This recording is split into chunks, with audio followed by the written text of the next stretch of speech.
आज आपण नागपूरच्या संविधान चौकात उपस्थित आहोत आणि इथे जे आहे संविधान चौकात नागपूर जिल्हा स्वस्त धान्य दुकानदार यांच्यातर्फे जे आहे आपल्या अनेक मागण्यांना घेऊन भीक मागो आंदोलन जे आहे ते करण्यात येत आहे। कटोरा घेऊन जे आहे हे लोक भीक मागत आहे या संविधान चौकात। आपल्यासोबत कार्याध्यक्ष आहे। दादा काय सांगाल, कशासाठी तुमचं हे आंदोलन? मी चंद्रशेखर चिखले स्वस्त धान्य दुकानदार ग्रामीण संघटनेचा कार्याध्यक्ष आहे। हे जे आमचं जे आंदोलन या ठिकाणी आम्ही उभारलेलं आहे, पूर्ण 13 तालुके आणि शहर असं जे आम्ही या ठिकाणी आंदोलन जे उभारलेलं आहे, हे आमचं आंदोलन आहे की आम्हाला शासनाकडून अतिशय दुय्यम दर्जाची वागणूक त्या ठिकाणी मिळत आहे। आमचं 6-6 महिन्याचं जे कमिशन आहे ते अजूनपर्यंत आम्हाला या ठिकाणी मिळालेलं नाही आहे। यामुळं परिस्थिती अशी झाली आहे की सर्व स्वस्त धान्य दुकानदार जे आहेत मॅडम ते हवालदिल झालेले आहे। कसा त्यांना आपला उदरनिर्वाह करायचा, कसा आपला परिवार आपल्याला सांभाळायचा, अशा प्रकारची समस्या सर्व स्वस्त दुकानदाराच्या मागे निर्माण झालेली आहे। एवढंच नव्हे तर आमचं कमिशन जे वाढीचं आहे, फक्त आम्हाला 1.5 रुपया प्रति किलो कमिशन मिळत आहे आणि आमची मागणी आहे 3 रुपये प्रति किलो, म्हणजे 300 रुपये प्रति क्विंटल हे शासनाने त्या ठिकाणी द्यावं। ही मागणी अत्यंत जुनी आहे, परंतु अजूनही या मागणीला आमची मागणी जी आहेत पण अजूनही त्या मागणीला शासनाकडून काही दुजोरा मिळालेला नाही। एवढंच नव्हे तर आमच्या धान्याची जी तूट आहे ही मोठ्या प्रमाणात दुकानदारांना आणि ती दुकानदारांना सहन करावी लागते। त्या शेवटच्या ग्राहकाला जर समजा धान्य मिळालं नाही तर त्यांच्या शिव्यासुद्धा आमच्या दुकानदारांना त्या ठिकाणी ऐकाव्या लागते। अशा विविध प्रकारच्या आमच्या मागण्या आहेत। आता फक्त 20 पैसे अजितदादा पवारने या सरकारने ते वाढवले, 20 पैसे फक्त स्वस्त धान्य दुकानदाराची जाहीर केलं, अजूनही ते कागदोपत्री आलं नाही, अजूनही त्याचा GR निघालेला नाही। केंद्र शासनाचा आहे म्हणतात की राज्य शासनाचा आहे म्हणतात, अजूनही आमच्यापर्यंत ते पोहोचले नाही। आणि अशा परिस्थितीत आमच्या ज्या योजनेवरचे पैसे आहे हे इतरत्र वळून त्यांनी लाडक्या बहिणीला किंवा इतर योजनेवर त्यांनी दिले, आम्हाला त्यांना देऊ नका असा नाही आहे, परंतु आमचा जो हक्काचा आहे, आम्ही जे शेवटच्या माणसापर्यंत धान्य पुरवतो मॅडम, हे कोणीही पुरवत नाही। हे काम कोणीही करू शकत नाही, तहसीलदार करू शकत नाही, कलेक्टर करू शकत नाही, कोणी या ठिकाणी मुख्यमंत्री करू शकत नाही किंवा त्यांचे सहकारी करू शकत नाही। जे काम स्वस्त धान्य दुकानदार करतो, कोरोनामध्ये काम केलं, रात्रंदिवस तो मरमर करतो, परंतु त्याच्याकडे लक्ष द्यायला कोणाला वेळ नाही। म्हणून आम्ही 13 तालुक्यामध्ये फिरून बाबाभाऊ अष्टनकर आम्ही सर्व आमचे जे पदाधिकारी आहेत, आम्ही हे प्रत्येक तालुक्यामध्ये जाऊन स्वस्त धान्य दुकानदारांना आम्ही त्यांच्या समस्याच्या प्रती त्यांना जागरूक केलं आणि या ठिकाणी आम्ही हे मोठं आंदोलन या ठिकाणी उभारलेलं आहे।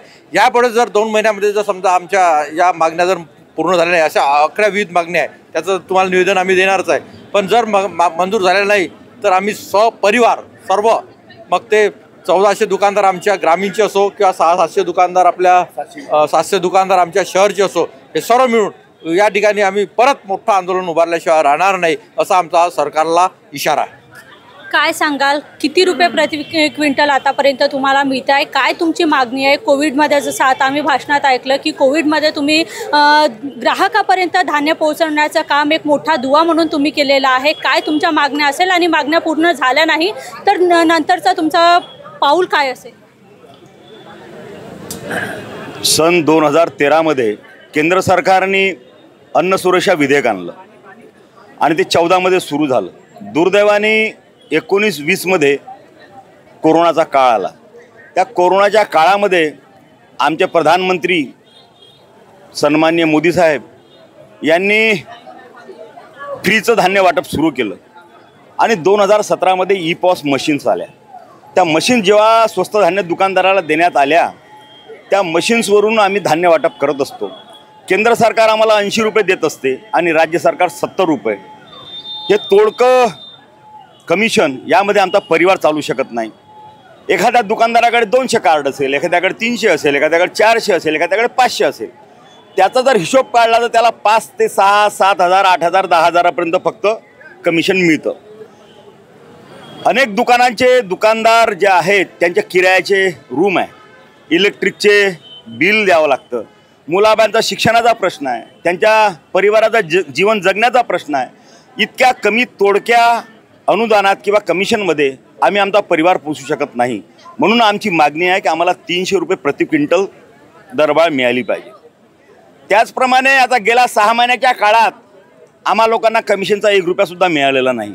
वास्तविक पाहता आता 6 महिन्याचा काळ म्हणजे या लोकांवर भूकमारीची पाळी आलेली आहे, उपासमारीची पाळी आलेली आहे। दुर्दैवाने काही दिवसांनी असं होईल की लोक स्वतःहून दुकानाचे राजीनामे देतील, काही लोक आत्महत्या करतील, कारण यांच्यावर कर्जाचे डोंगर वाढत चाललेले आहे। अशा सगळ्या परिस्थितीत शासनाला आम्हाला आमच्याशी काही घेणं देणं नाही. शासन फक्त आम्ही सांगतो तेवढं करा आणि जे देतो त्याच्यात खुश राहा, अशा पद्धतीने जर शासन वागवत असेल तर आम्हाला ते मान्य नाही. सन्माननीय अजित पवार साहेबांनी आता काही दिवसाआधी 1 महिन्याआधी मिटिंग घेतली. आमच्या फेडरेशनच्या आणि महासंघाच्या लोकांना बोलवलं आणि आमच्या तोंडाला कोरडी पानं पुसली. फक्त 20 रुपये कमिशन दिलं प्रति क्विंटल. आता मला सांगा, प्रति क्विंटल 20 किलो म्हणजे प्रति किलो 20 पैसे.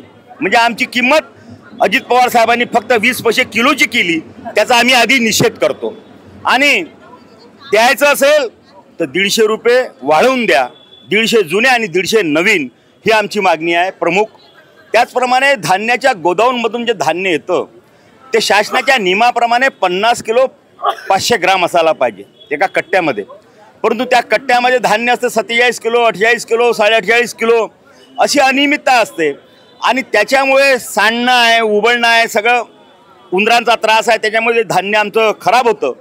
त्या धान्यामुळे आमच्याकडे तूट निर्माण होते आणि शेवटी आमच्या दुकानातील 10 ते 15, 20, 25 कार्डधारकांना आम्ही धान्य देऊ शकत नाही. मग त्या काळामध्ये ते धान्य ज्या कार्डधारकांना मिळत नाही ते आमची आई बहीण घेतात. म्हणजे शिवाय आणि खायच्या. नक्कीच काका, तुमचं म्हणणं अगदी बरोबर आहे. पण कुठेतरी एक गैरसमज असू द्या किंवा समज, आम्ही जसं बघतो की तुमच्या दुकानासमोर कुठेतरी एक टॅक्सीवाला कोणीतरी तांदूळ द्या, तांदूळ द्या, तांदूळ. आणि हां, तरी मी देखील तुम्हाला प्रश्न विचारते आणि तो गैरव्यवहार जो आहे तुमच्या दुकानापासून सुरू होता. तुम्ही काय म्हणता? नाही, आमच्या दुकानातून असा कुठलाही प्रकार घडत नाही.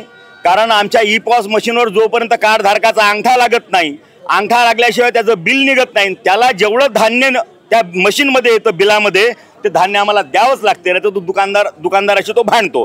म्हणून आम्ही लोक सुज्ञ झालेले आहे, अनपढ लोक राहिलेले नाही आहे. आणि हे जे धान्य विकतात, जे गर्भश्रीमंत लोकांची नावं आली आहे, KYC केली आणि अन्न सुरक्षा विधेयकामध्ये ज्या लोकांनी आपली म्हणजे प्राधान्य गटामध्ये ज्यांनी आपलं नाव समाविष्ट